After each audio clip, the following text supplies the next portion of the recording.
Welcome into the best in paranormal podcasting. This is Darkness Radio. I'm your host, Tim Dennis. Have a very interesting show for you today, folks. We're going to take a little bit of a trip.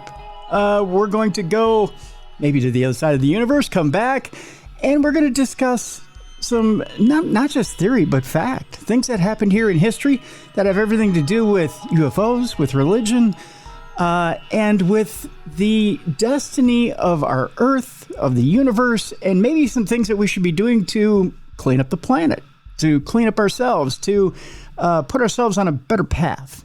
Today, my guest is Paul Nugent. We're going to talk about an interesting man by the name of George King, and we're going to talk about the Aetherius Society.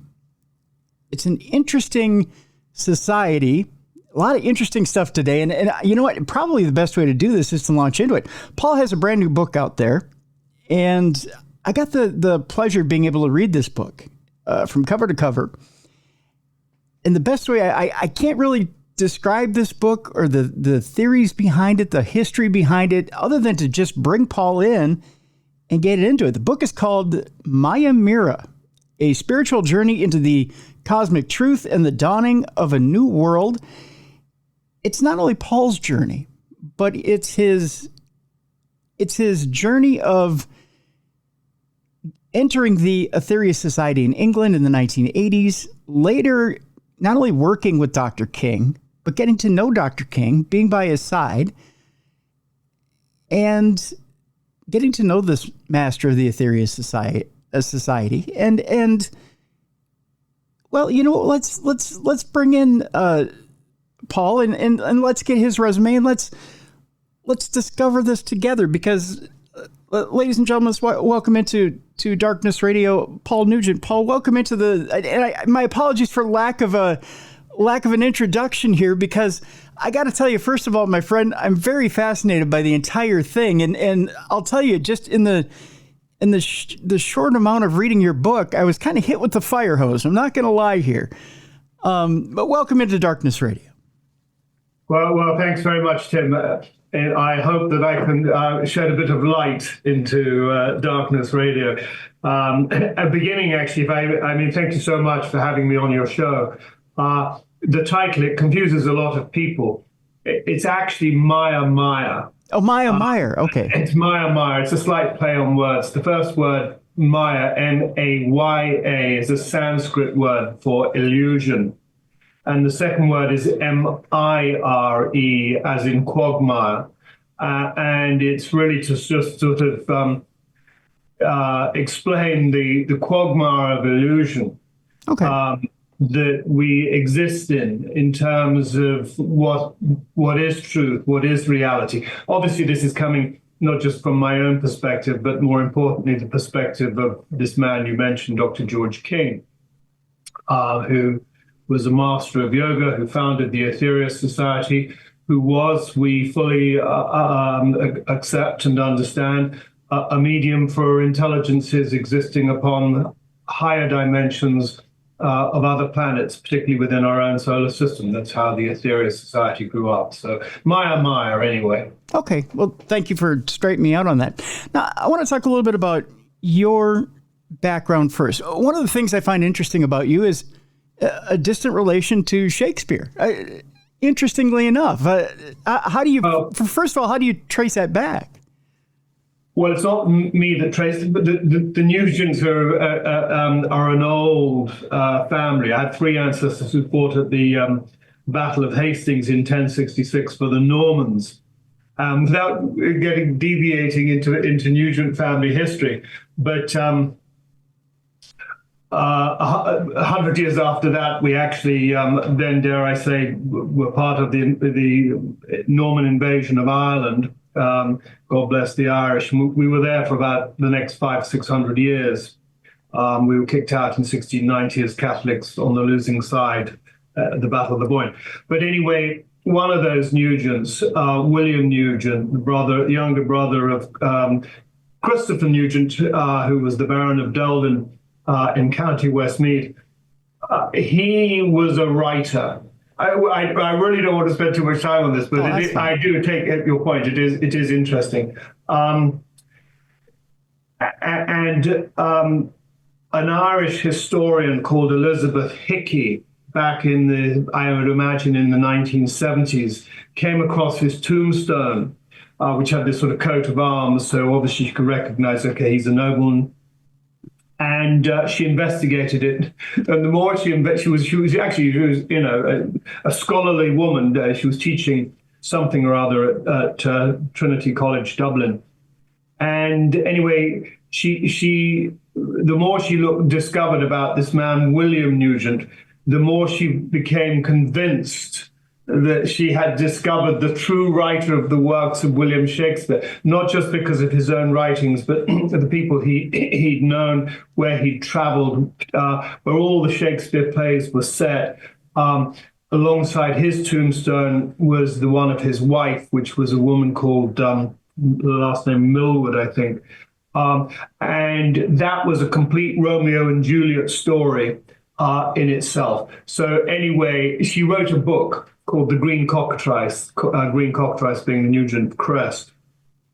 And it is actually quite fascinating. You can't get, I went to visit her. Her real name was Elizabeth Hickey. She goes by the pen name of Basil Eysk, as in basilisk, which is another word for a cockatrice, as I say, which was the Nugent family crest. Mm-hmm. I visited her in 1984. She very kindly signed me a copy. I could go and get a copy of the book and show you, but because they're extremely rare. I think if you find one on Amazon, it's going to cost you the better part of $1,000. Wow. But it is a fascinating story. He was a Nugent. There aren't many of us, and we all stem back from Normandy in northern France a century before the Battle of Hastings. So that's that aspect of it out the way, Tim. That's incredibly cool, though. I mean, to be able to trace your lineage back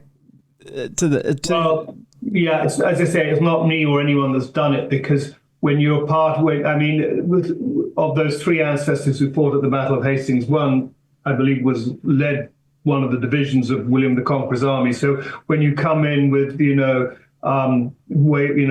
as dare I say, or so to speak, a nobleman, the lineage follows you down the line. And I'm actually, I think, the 33rd generation, known generation. Wow. Of my branch anyway, but it goes all the way back to a chap called Avast de Belém in Normandy. So it followed us down rather than us having to go and dig it all up, which is rather nice, I suppose. That's incredible. That's incredibly fascinating. So, Paul, this brings us to, well, let's go a little bit further into your history here. You're growing up in England, and you've decided to, we'll go a little further into your history, we won't go way back into your history, but you're deciding as you're growing up that you want to get involved in the church along with some friends, and you get into something called the Scrub Club, right?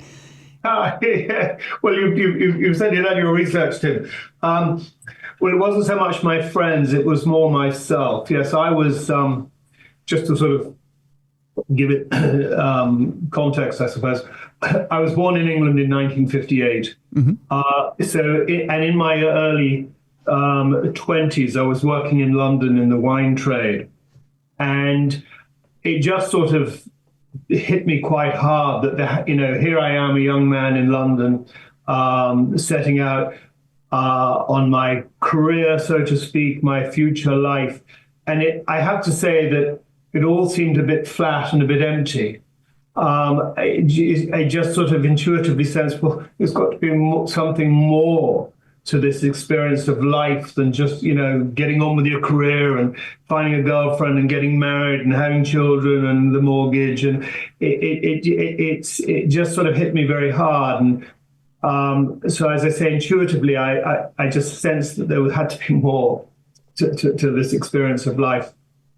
I didn't know what to do. But having been raised in the Anglican Church, I read the four Gospels, and I inherently sort of knew that, yes, this is how we should be living. It had a very, powerful impact upon me at that time.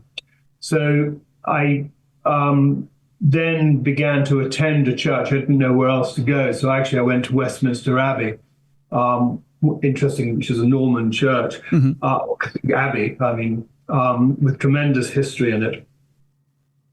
And anyway, one particular Sunday, I had time on my hands and I wandered down a very well-known street, I suppose, in London called Whitehall, that goes into a square called Trafalgar Square. And there's another lovely church there called St. Martin in the Fields. And I just sort of wandered in, and it just seemed far more intimate than the cold austerity of Westminster Abbey. And so I stayed there for the service, and they announced at the end, if anybody wants to come and help out in the Scrub Club, they'd be welcome. And, don't think it was that same Sunday, but within a few weeks, I joined the Scrub Club because the church, St. Martin in the Fields, was a refuge for homeless people in London. And so I did from time to time gather a few friends to come and help give the church a thoroughly good clean. And I remember one of those friends, because he was expecting just to sort of dust a few pews. And he said it's more like cleaning up after a football match because you've got cider bottles and newspapers and cigarette ends from all these homeless people. But anyway, that's occasionally I would get a few friends to help out. Yeah. So you go from being in the church in the Scrub Club to finding the Aetherius Society. Connect those dots for our audience, and how is it you happen upon the Aetherius Society there in England? How do you happen upon them? Well, the Aetherius Society was founded in England, in a part of London, the headquarters. It was in a place called Fulham, which is where I was working, in southwest London. As I mentioned, I was working in the wine trade. My boss was a wonderful mentor. He was also, I would say, a deeply spiritual man, highly intelligent man. And he was studying Eastern philosophy at a school in London. And he introduced me to that school. And so I went along, and where the main text we studied was the Bhagavad Gita, which, of course, Eastern philosophy is all about karma and reincarnation, which essentially are not part of Orthodox Christianity, at least. But in the same way that the teachings that I'd encountered in the New Testament rang true, so did these concepts of karma and reincarnation. They just sort of seemed to make sense to me. And then through rather a strange set of circumstances, he got a new secretary, part-time secretary called Patricia, who was a member of the Aetherius Society, which I'd never heard of. She'd also been to a place in Scotland called Findhorn, where they'd grown this phenomenal garden back in the 50s, became world-renowned, by communication with nature spirits, with the devas of the plants. And through that communication, psychic communication, as I say, they'd grown this phenomenal garden. And I went through, Patricia had been there, she told me about it. I went there, spent 2 periods at Findhorn, and was, sort of fascinated by the concepts, the sort of New Age, I suppose, concepts. But there was also this Aetherius Society, very close to where I was living and working on the Fulham Road, where, they claimed that the founder of the organization was a master of yoga who had brought through communication from intelligences from beyond this world, something that I'd never thought about in any seriousness, UFOs, extraterrestrial life. It just hadn't, occurred to me, or I hadn't encountered it at that point in my life. But anyway, we'd have these wonderful conversations, myself, Patricia, and my boss, a chap called Nicholas Belfridge. And, one Sunday I went along to the Aetherius Society. I used to go to St. Martin's in the evening for evensong, but I went along to the Aetherius Society. And in 1958, which, as I say, was the year that I was born, George King, the founder the Aetherius Society had taken to get these to bring through these transmissions. As I mentioned, he was a master of yoga. He would enter what is called a positive yogic samadhic trance. There was nothing haphazard about this. I mean, he had spent 10 years back coming out of the Second World War, in which he was a conscientious objector, but served in the fire brigade during the Blitz. And sort of seeing the horrors and the madness of war, which had then gone into the Cold War and the explosions of atom bombs and testing of hydrogen bombs.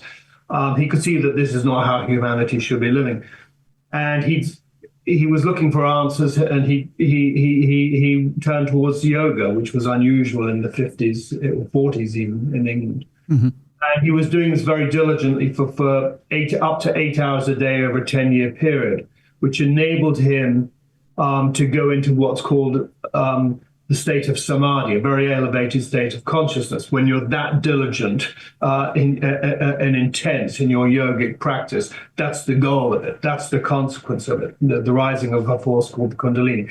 So as I say, there was, this wasn't just anything random. It's easy to sort of, joke and laugh without investigation.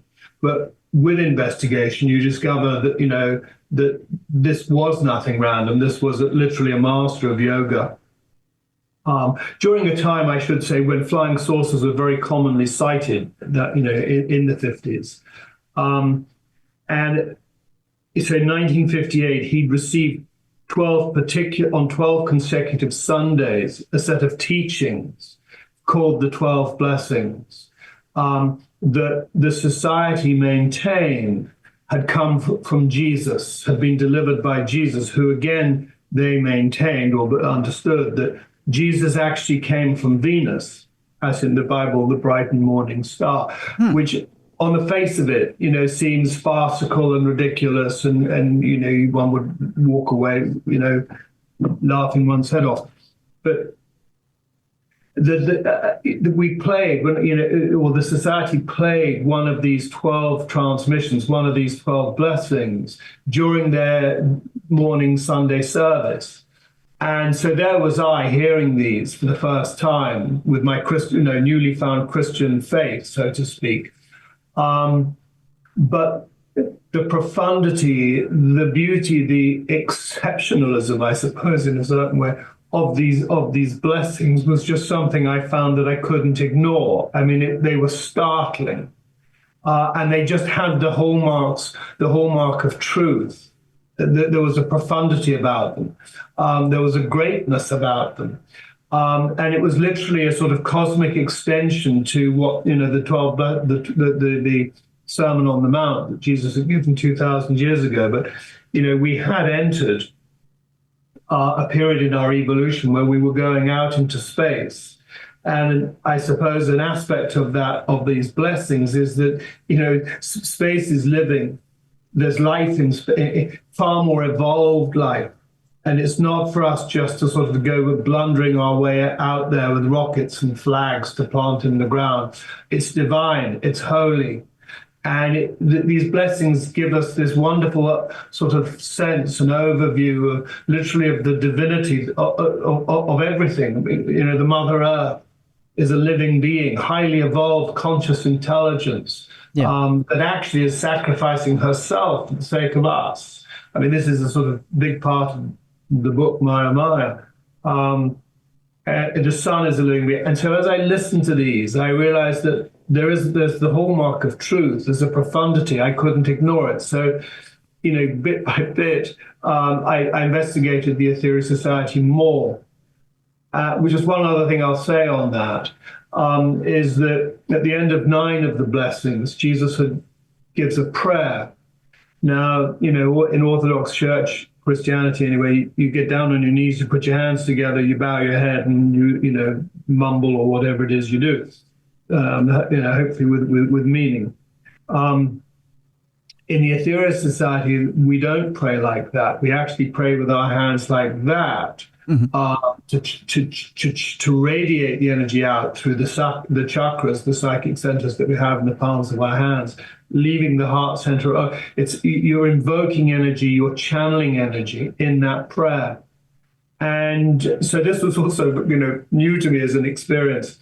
But I could sort of feel shafts of white light going out through the palms of my hands. And I liken it, my arms were like rods of steel. It was difficult to physically learn. So and it built up as you go through these 12 blessings. You're going in more and more into literally outer space, but the divinity and the greatness of the life, the galaxy as a living being, and even beyond that, with the 12th blessing being a blessing to the absolute itself. It was just a very, very powerful experience that I simply couldn't ignore. So that was, the journey that I took. It was an introduction from Patricia at my place of work, but I had these sort of props and supports, with the Eastern philosophy. That made sense. The concept of Findhorn with nature spirits, it added in. And what was driving me, I'm giving you a horribly long-winded answer. No. Go ahead. Ground. I mean, what apart from my own sort of sense of vacancy, was a care for the world. It was obvious to me even back then in the 1980s that humanity was on a wrong trajectory. So to speak, we were not living with a sense of seeking enlightenment, seeking higher purpose, a world of cooperation. It wasn't. It was an aggressive, hostile, well, to a certain extent, aggressive, hostile, competitive world that as it was contrary in certain ways, if not many ways, to those teachings of Christ in the four Gospels. And so it was the Aetherius Society was not only answering greater, bigger, more serious metaphysical and spiritual questions, but it was also working in ways to resolve the fundamental crises that we have as a species on Earth by giving us this far greater philosophy. And I guess to wind all that up, I would say that, all of the crises that we do have, and we have got many crises, that's for sure, but I think they all stem from one fundamental crisis, which is a spiritual crisis. As a species, as a human race, we've lost our sense of who we are and what we are a part of. We're part of something vast. We're part of something infinite. It's divine. It's glorious. It's just absolutely incredible and amazing. But we've no longer live in a culture or a society where that holds much importance or relevance. And we need to bring it back. And I think in bringing it back, we will start, we'll find joy again, for one thing. We'll find meaning, we'll find purpose. So, that was my journey and why the Aetherius Society has become, basically the big part of my life. There's an interesting passage in the book here, Paul, that I want to, it kind of struck me and I wanted to ask you about it. And that's this. You mentioned that in the book, there's a meaning that's misconstrued, that most Christians misconstrue when it comes to a passage, when it comes to Jesus. And it has to do with when he's on the cross or about to be crucified, he says, "Forgive them, for they know not what they do." And that Christians get it wrong. Yes, that's right. I mean, that's you see. I do encourage people to read the book. Essentially, unquestionably, there are forces for good. These cosmic masters who communicated through George King, so-called in a mythological sense, we might have referred to them as angels. But we're on this evolutionary journey. Every single one of us, all of creation, actually, it's not just, human beings. Everything originated in that Big Bang, so to speak, which where did that come from? But anyway, that's another question entirely. And it's all going back to that, with heightened states of awareness, realization, and consciousness. That's the journey. It's a phenomenal journey. However, it's not all good. There are entities and forces in the universe that for want of another or better word, are evil. We can see it playing out in our world. And there are magicians of the dark forces who inhabit the lower astral realms of this earth. You see, I mentioned earlier on karma.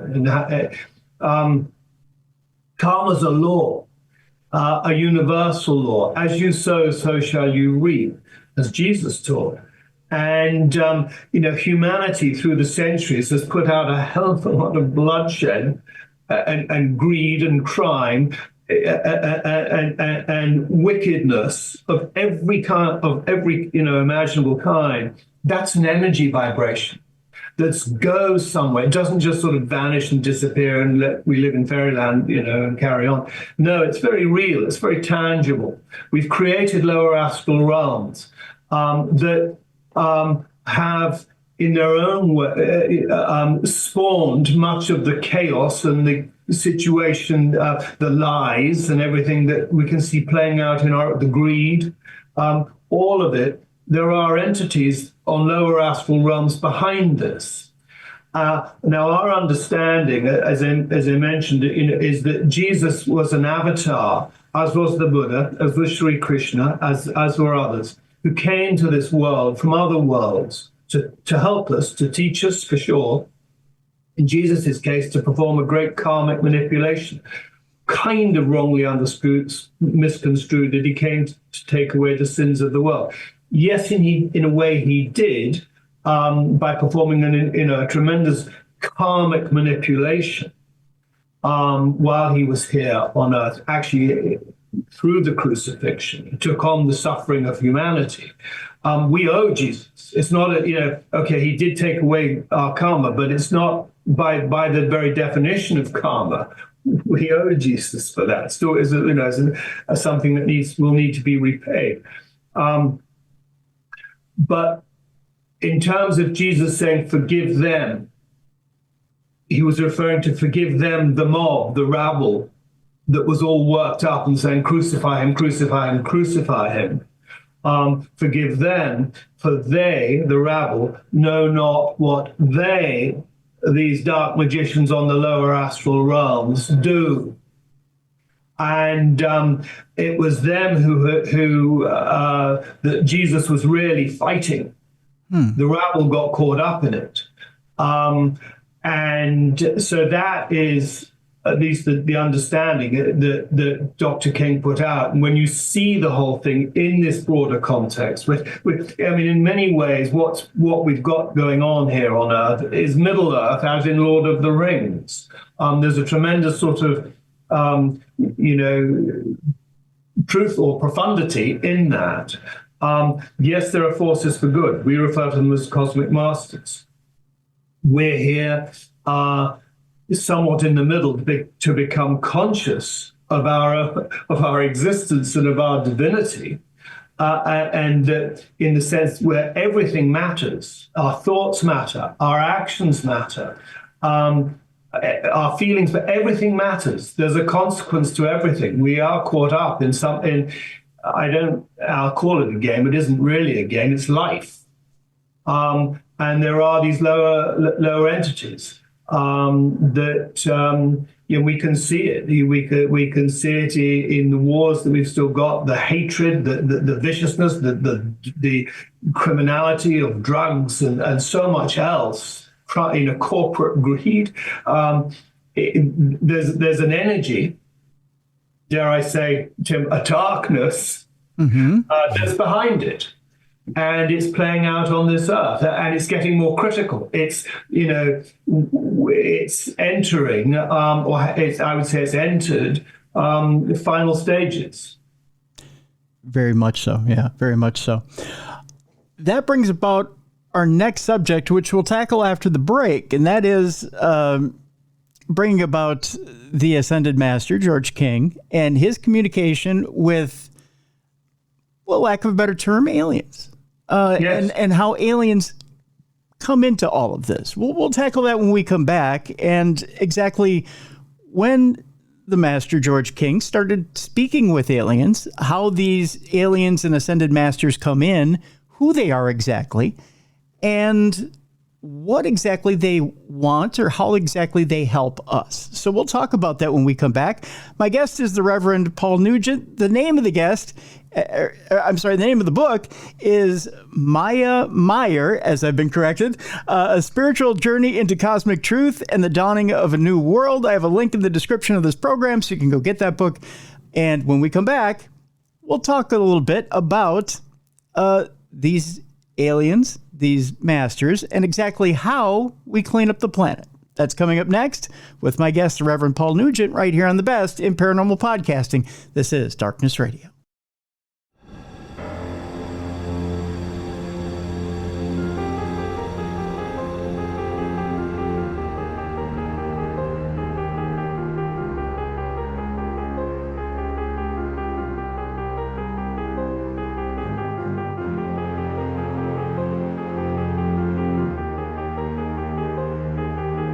Welcome back to the Best in Paranormal Podcasting. This is Darkness Radio. I'm your host, Tim Dennis. My guest is Reverend Paul Nugent. The name of the book, Mire, A Spiritual Journey into Cosmic Truth and the Dawning of a New World.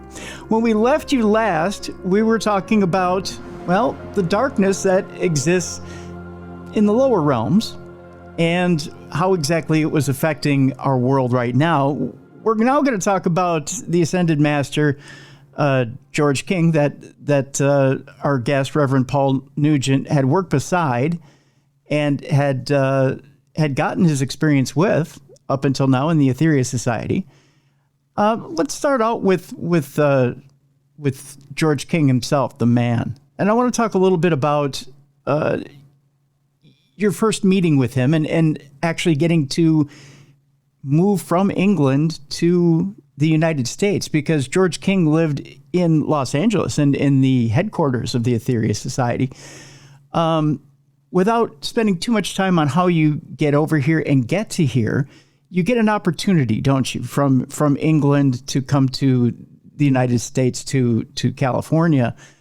Tell us a little bit about how that occurs and how you eventually get by his side and really study under George King. Sure. I'll try and make it fairly brief, but going back to that period when I sort of first encountered the Aetherius Society, was listening to these 12 blessings, was investigating their teachings and everything else. It took me about at least a year, perhaps 2 years of investigation, but I intuitively knew that this resonated with me. I took it all very seriously. It made sense. And so I became a member of the organization in 1986.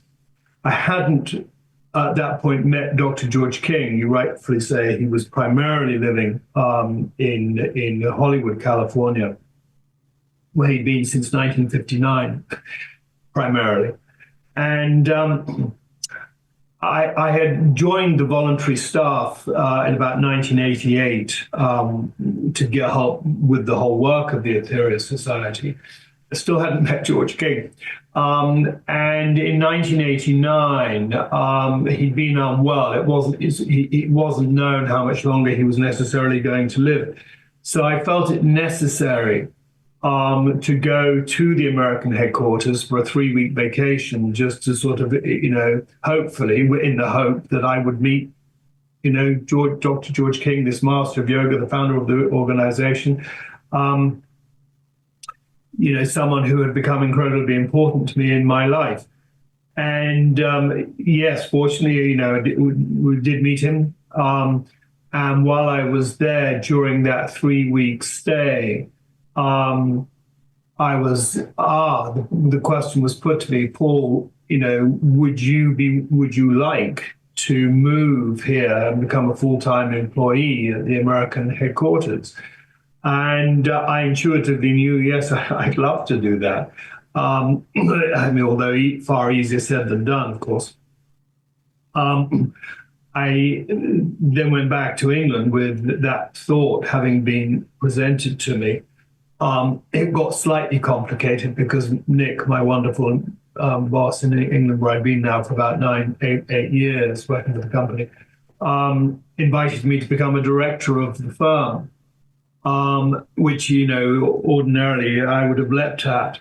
But I knew instinctively that it was this spiritual calling that was more important to me in my life, and that I'd been made potentially this other offer. It wasn't confirmed or anything, but it had been presented as a possible opportunity. Anyway, long story short, I turned down Nick's offer, very, very kind, generous offer, because it did become a reality of moving to the United States, albeit just for 1 year. I had to come in on a visa, of course, training visa, which is good for 1 year. And so came over the following year in 1990. Yes, I visited for 3 weeks in 89. And the visa can be extended for a year, which it was. So I was able to stay until April of 1992. And I was literally sort of being faced with going back to England and picking up, my life again, without really knowing exactly what I was necessarily going to do, I suppose. But, the master, George King, he said, well, Paul, go and see an immigration lawyer, which I did in Los Angeles, not thinking that there were any options for me to be able to stay legally anyway. And then, there wasn't anybody who I would have married or wanted to marry me, so we said, the other possible way. But anyway, I was talking to the immigration lawyer, and he asked me obviously what I was doing. And I said, well, I work for a church. And he couldn't really believe it, because literally within the last 24 hours or 48 hours, it was so recent, there was no paperwork, but a whole new visa category had become for religious workers. And, it was kind of miraculous, I suppose. I think I was probably the first person to get this visa. It was an R1 visa, good for 3 years, extendable by 2 more. And so I was able to remain in the United States. And then in 1994, but actually at that point I'd moved on to the property. So I was also I'd already begun to sort of help out as an aide to Dr. King, who of course lived there some of the time. He was also he had a home in Santa Barbara, 100 miles to the north. And then in January 1994, we had a major earthquake in Los Angeles County, the Northridge earthquake, that shook his home at their headquarters and various other buildings off their foundations. So he needed to sort of move up to Santa Barbara. And I was invited to go there as well. And 3 of us, for the last 3.5 years of his life, were there more or less the whole time.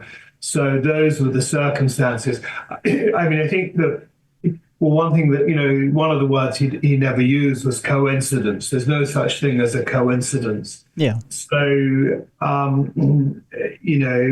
all this played out was, kind of, well, it was a tremendous opportunity and privilege for myself to come to be at his side, living with him in his own home, taking care of him, alongside this master of yoga. Master of yoga, who since 1954 had been able to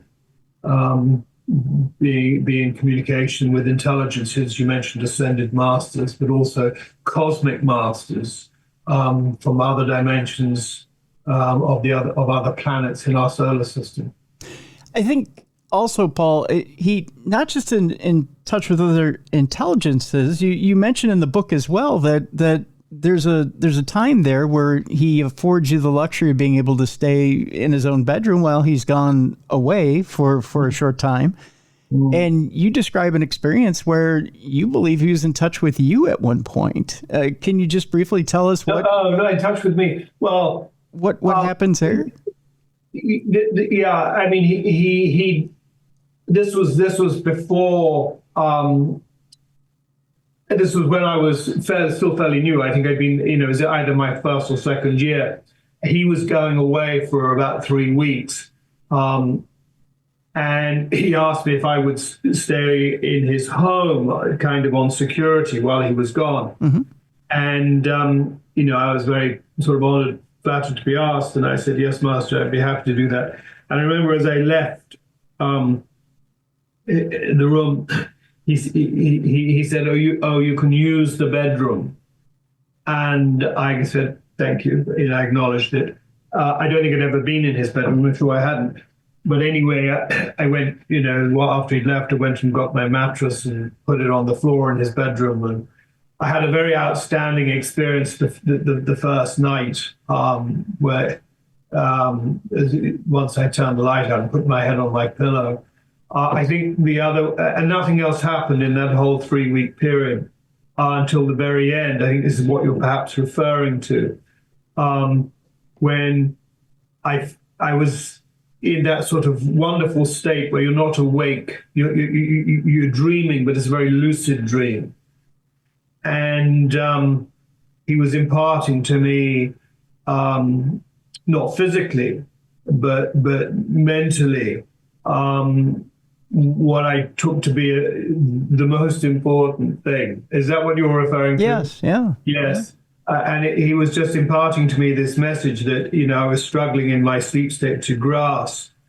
And eventually I got it. And what he was communicating was attitude, of having a positive, enthusiastic attitude was it was very necessary. It was very important.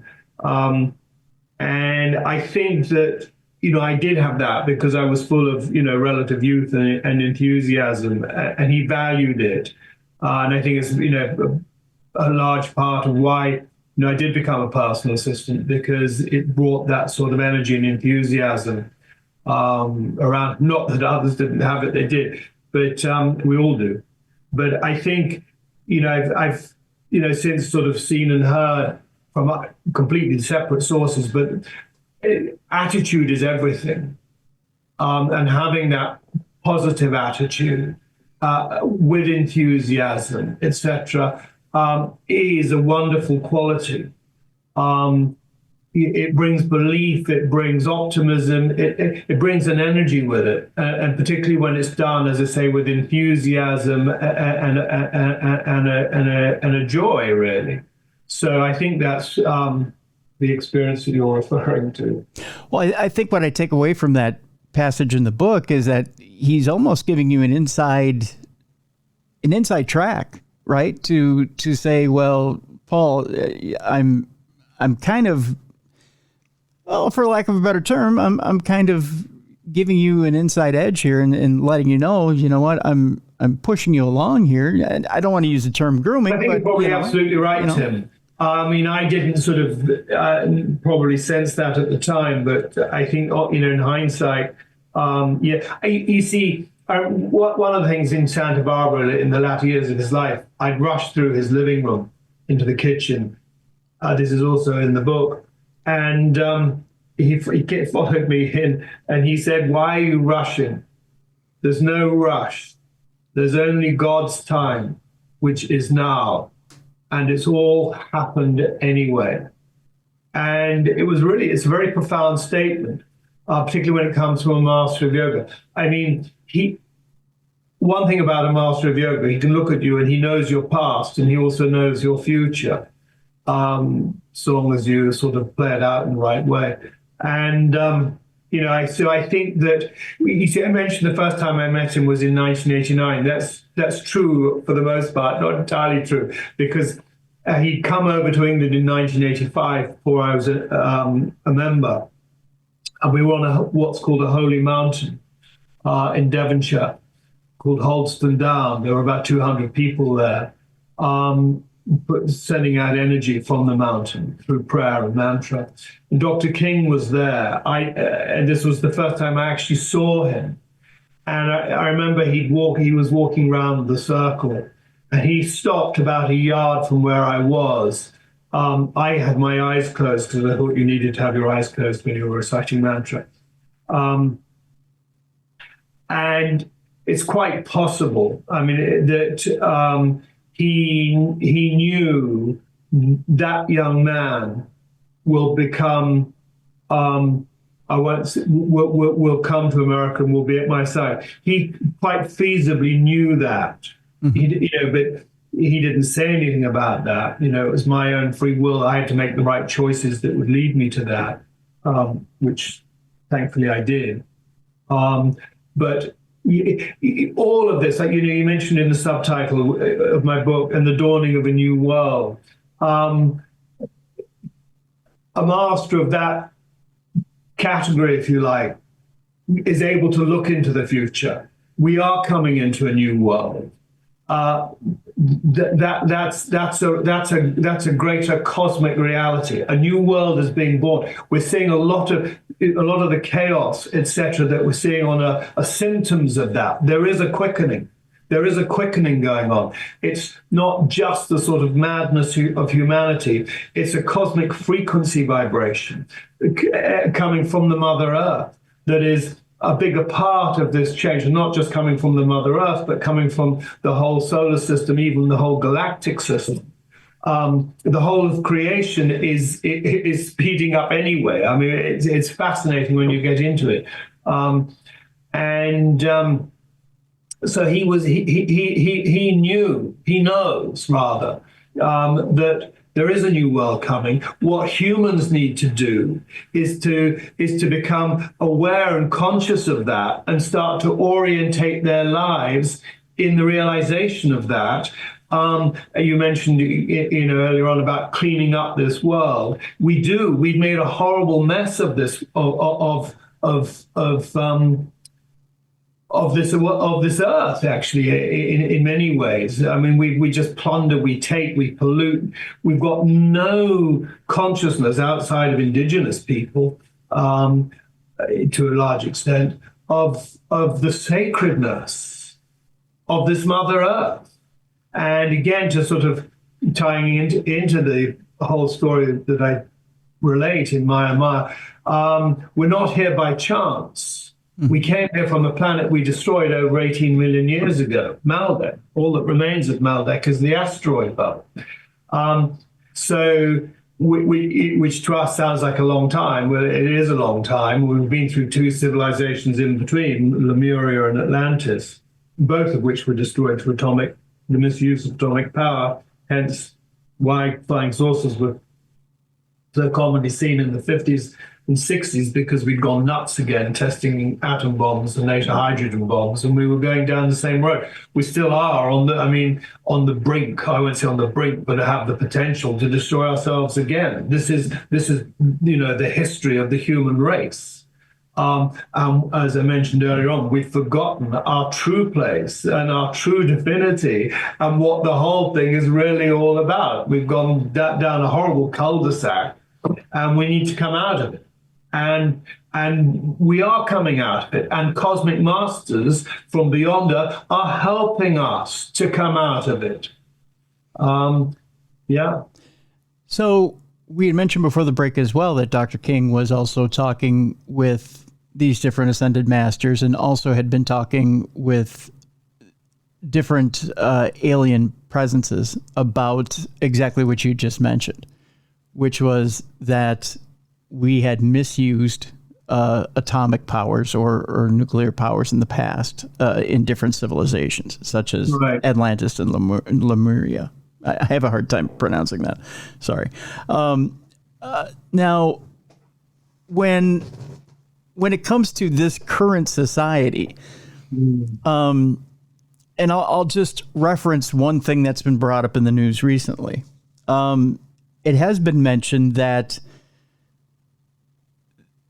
I believe it was maybe even a month or two ago that it was leaked out in the news that at one point in a previous administration, they had mentioned something about the United States, China, Russia, and others talking about a mutual de-escalation of atomic weapons or nuclear weapons, but that falling through, that eventually that was torn apart. They ripped that up. It could happen. I mean, it could happen tomorrow. If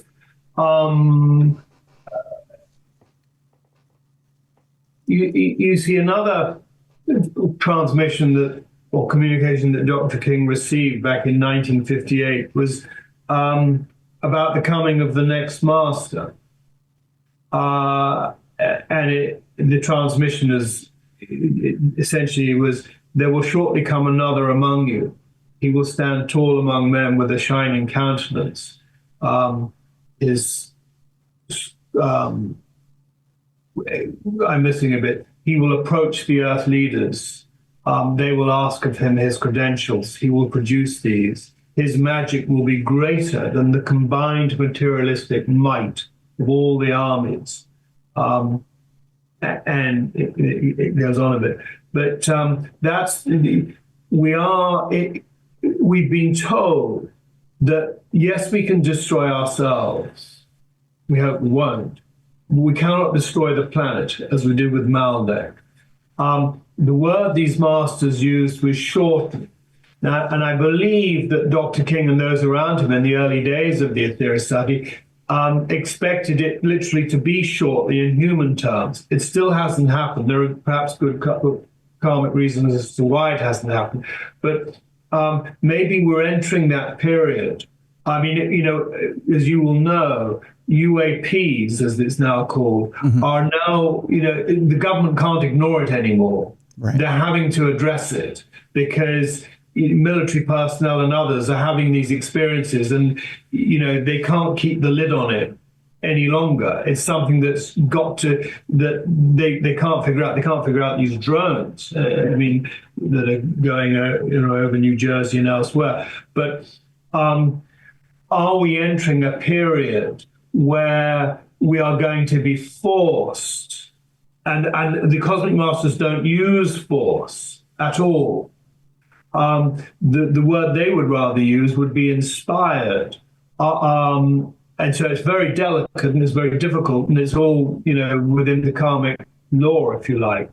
But are we entering a period where there will be more and more obvious manifestations of that clearly is not human, that begins to awaken humanity in a profound way, in a truly soulful way, where we literally see the tragedy of the world that we've created and are living in, the suffering, the degradation, the ignorance, the poverty, all of these things, the crime, the drugs, and let alone what we're doing to the natural world. And out of that, it'd be wonderful to think, I'm not saying that's going to happen, I'd say it's probably unlikely, but it could happen, where, and we see these nuclear arsenals that we've got. Who are we trying to kill? Who are we trying to kill? And why? Just sort of see the shame and the madness that we've become. That could happen. I think personally that it will take something outside of ourselves, in other words, extraterrestrial, to make that happen. I don't think that there certainly isn't the leadership and the inspiration. Maybe my book, Mire, can help awaken and inspire people. I'd like to think so. Well, now, Paul, on kind of a double-sided question here, and I guess one's a statement, one's a question. I guess to add to your other point, who are we trying to kill here? Isn't it more the theory of the bigger stick I hold, the less of a threat there is? The more of an arsenal we build, isn't it the less threat there is? Because if neighbor A is holding a huge stick, neighbor B is holding a huge stick, isn't the fact of the matter is we're not going to pull the trigger because the trigger's too big? Isn't that the question? Yes and no, because we pulled the trigger before, in Atlantis, and we pulled the trigger at the end of the Second World War. If people get too if people get too worked up and too angry, I mean, there's a point where madness creeps in, and you're so mad and you're so crazy and you're so angry, and the hatred is so strong that any common sense goes out the window. So there's always a danger. The only solution is to put down those weapons. It's not, I got a bigger weapon than you, so you back off. I know that's an argument. I don't think it's ultimately the right argument, right. Or it's certainly not the best argument. The argument is, I'll put mine down. And the other guy to say, and I'll put mine down. And not only will I put it down, and you can see me put it down, we will destroy them. And that certainly can happen. I don't think it's going to happen anytime soon, but it could. It could. I mean, humanity is living in such a delicate, dangerous time. And it takes an awakening. I think what humanity needs is a collective weep. We all need to weep.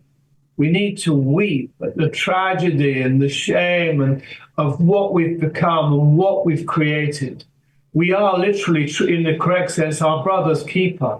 But we're not that nice to our brother, beyond, and it's got nothing to do with color of skin or class or origin or anything. We're all human beings. We're human beings sharing, inhabiting this world, this planet together.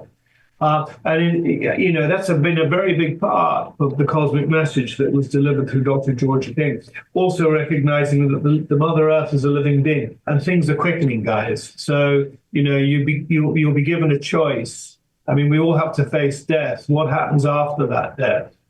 Where are we going? Are we going to be able to stay here or go elsewhere? The other part of that question was this, and that's we get reports from time to time of extraterrestrials de-arming, like saying going to a nuclear facility. Yeah, nuclear facility, disarming certain missiles and silos, but doing it piecemeal. So they'll show up, disarm for a brief amount of time, 10 missiles or so, and then doing it temporarily. Just to show, it's a show of power.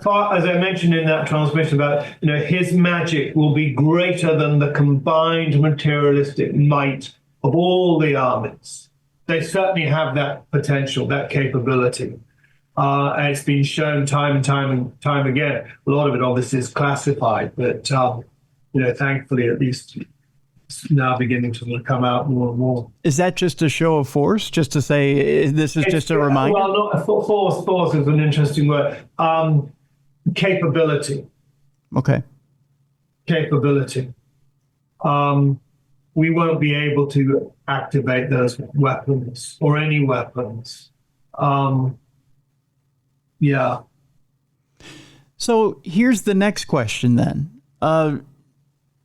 Obviously, the U.S. and other nations are now implementing AI-directed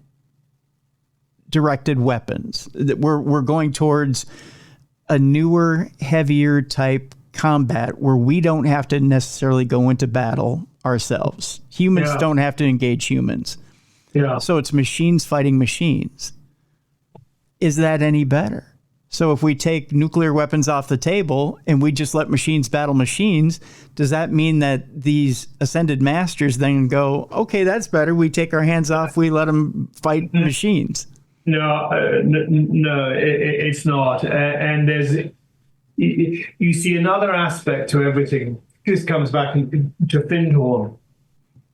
Or not just Findhorn. I mean, knowledge of the Devic kingdom, the nature spirits, goes back, as far back as religious texts go. Texts in the plural is always a hard word to say. But there is this Devic, these nature spirits that are affected by all our actions, all our thoughts. I mean, our understanding is that, extreme weather, hurricanes, etc., are exacerbated by the thought, the energy, the mental energy, the emotion, the aggressive emotion that goes out there. Everything is this energy, has a frequency to it. It doesn't just vanish and disappear. And it goes to this devic kingdom, these devic forces. They are obligated to you. That's the energy we're giving them.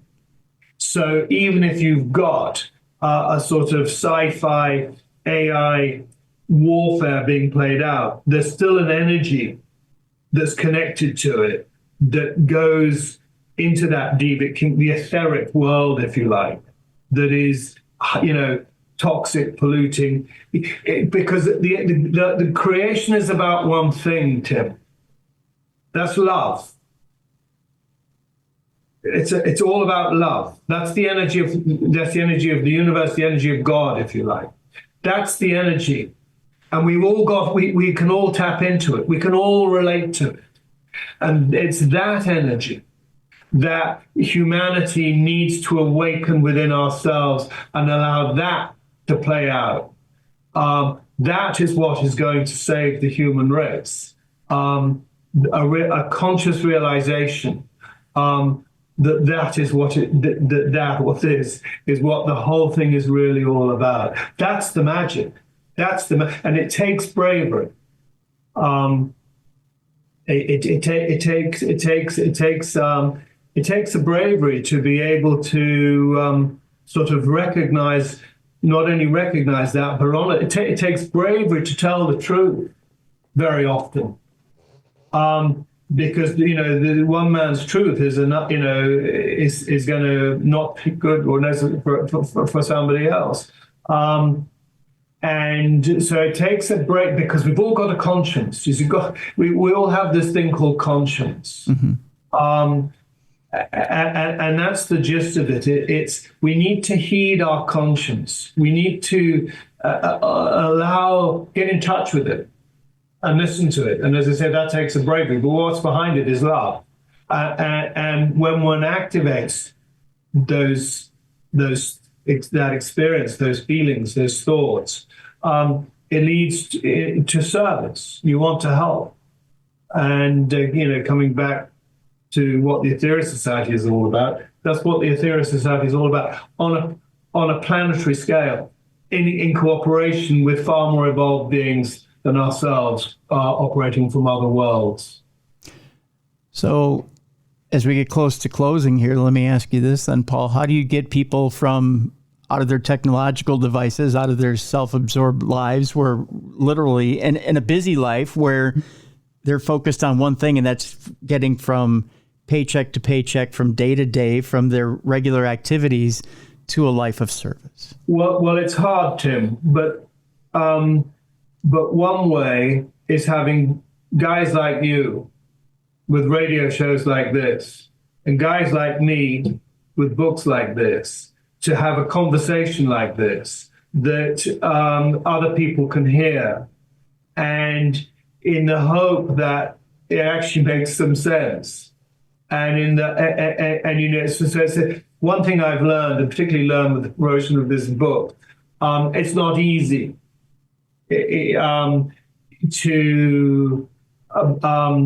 there's no silver bullet. It's grassroots kind of stuff. It's on an individual basis, and through, as I say, conversations like this, conversations that people can have in their own homes. Hopefully do have in their own homes. It's a turning around of the human race. And again, the cosmic masters are hugely influential in that regard. I mean, another thing I mentioned in the book, to me, the biggest game changer of all is an extraterrestrial craft called Satellite Number 3 that's comes into orbit at various times each year, has been since 1955, enhancing all spiritual selfless action. by a considerable factor of about 3,000 times. That has been, something hugely influential. But the cosmic masters can't make the change for us.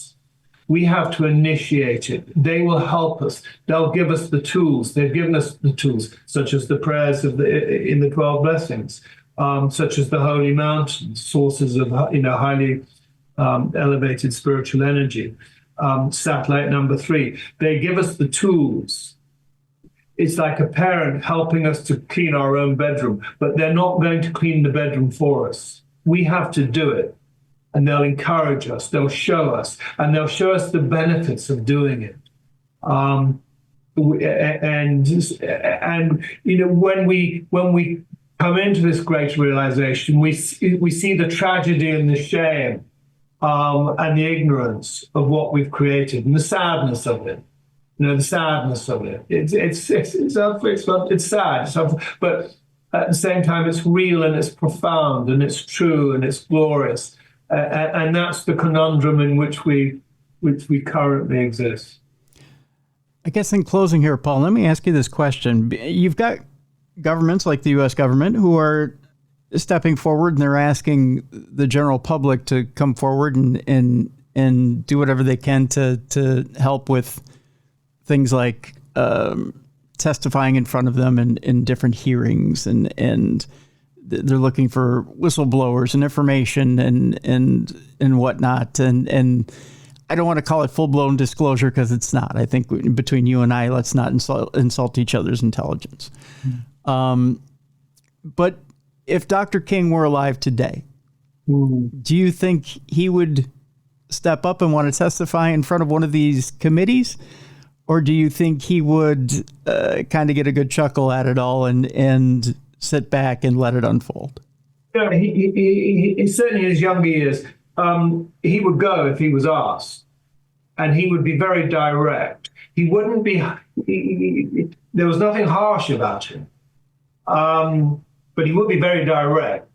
The problem, you see, that the Aetherius Society historically has had, and to a large extent, unfortunately still has, is that you've got the spiritual people, and you've got the UFO people, and the spiritual people have a problem with anything extraterrestrial.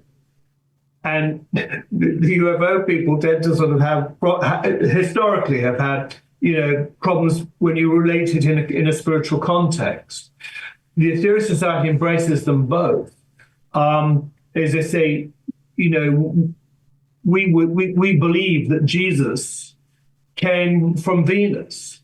What was the Star of Bethlehem? We know it wasn't a star. We recognize that we're on an evolutionary journey, but it's a spiritual journey. And Dr. King certainly would go if asked, but he wouldn't mince his words. And, he unfortunately, he was, to a very large extent, he was certainly ignored and somewhat ridiculed. But he stood on truth. He stood on truth, and the Aetherius Society stands on truth. All right. And at the end of the day, there's nothing else to stand on. But, truth sometimes can be difficult for people to accept. All right. Reverend Paul Nugent's been my guest. The book is Mire, A Spiritual Journey into Cosmic Truth and the Dawning of a New World. We have a link in the description of this program. Reverend, I want to thank you so much for being on the program today. Well, I want to thank you, Tim. I really enjoyed it. Thank you. As did I. Folks, I want to remind you two things before we leave you today. One, a couple of prayers I want you to send out this weekend before we leave you. One, you might have watched the Vikings game this weekend. You might have seen Justin Jefferson send out a little prayer to Randy Moss, who's suffering with, I believe, liver and pancreatic cancer right now. So send your prayers out to Randy Moss. Two, our good friend Chip Coffey right now is being transferred from a hospital to a aftercare facility. He's having some issues right now with some breathing and viral issues. We want him home for Christmas, so send your prayers and thoughts out to Chip Coffee. Let's get him healthy for Christmas and get him home with his fur babies for Christmas. We love you, Chip. Let's get you home for Christmas. Our prayers, thoughts, and love go out to you as well, Chip. Also, remember to check out the link in the description of this program for the Ghost Stories Inc. trip to the Palmer House. 30% off that trip right now with the code Darkness30. It's going to be a wonderful time. Check that out right now in the description of this program. Also, folks, if you're out and about this weekend, please, if you see a drone, don't shoot at it. One, the airspace above your head is federal airspace. It's illegal to shoot at a drone. Two, if you happen to hit the battery compartment of a drone, that battery's going to explode. It's going to set your house on fire. It'll set a forest on fire. It'll set everything on fire. And three, it's going to kill you if you do so. So let's just leave the whole drone thing alone. It's more than likely a man-made thing that's happening here. It's not aliens. It's not a foreign power. It's not anything like that. Let's put the controversy down, okay? Let's just enjoy our weekend. I mean, we're coming up on a holiday anyways next week. Let's increase the peace, okay? Let's have a good weekend. Spend it shopping, okay? Yeah, plenty of holidays coming up in the next week or so. Of all different races and religions, let's just focus on each other this weekend. Let's not shoot drones. How does that sound? That sounds good to me. Speaking of holidays and shopping, check out the Darkness Radio store, darknessradioshow.com. Plenty of stuff in there for the horror lover out there for the holidays. Check it out. Lots of good stuff in there. So, and some good last minute stuff in there as well. All right. Everybody have a great weekend. Be a light in someone's darkness this weekend. We'll see you next week for more and the best in paranormal podcasting. This has been Darkness Radio.